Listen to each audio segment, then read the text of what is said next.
कौसडीत गोवंश हत्या प्रकरणी बोरी पोलिसांची धडक कारवाई। गोपनीय माहितीच्या आधारे छापा। गोवंश हत्याबंदी कायद्याअंतर्गत दोघांवर गुन्हा दाखल।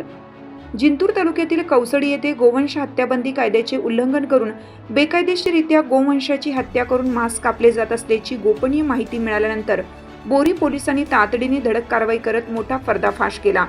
या कारवाईत अंदाजे 100 किलो गोवंश जातीचे मांस व इतर साहित्य असा एकूण 31,500 किमतीचा मुद्देमाल जप्त करण्यात आला असून शेख मोईन अब्दुल करीम वय 32 व शेख मोहसिन अब्दुल करीम वय 28 राहणार चांभार गल्ली कौसडी यांच्या विरुद्ध गुन्हा दाखल करण्यात आला आहे।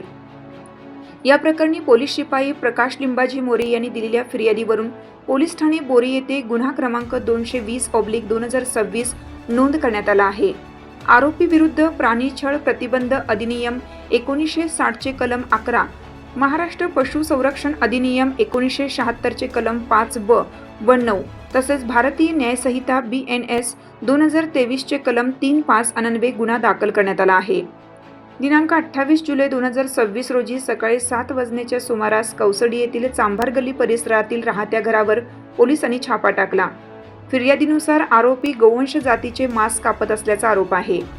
कारवाई दरम्यान अंदाजे 100 किलो गोवंश जातीचे मांस किंमत 30,000, मांस कापण्यासाठी वापरण्यात आलेले 2 सत्तूर, एक धारदार कुऱ्हाड आणि लाकडी खोड असा एकूण 31,500 किमतीचा मुद्देमाल जप्त करण्यात आला।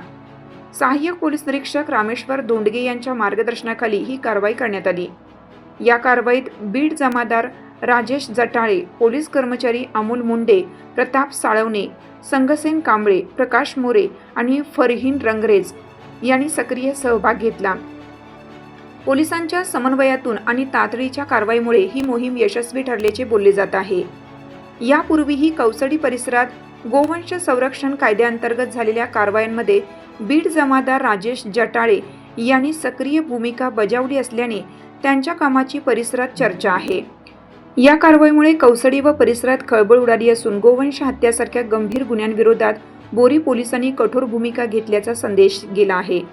या प्रकरणाचा पुढील तपास पोलीस हवालदार प्रताप साळवणे करीत आहेत।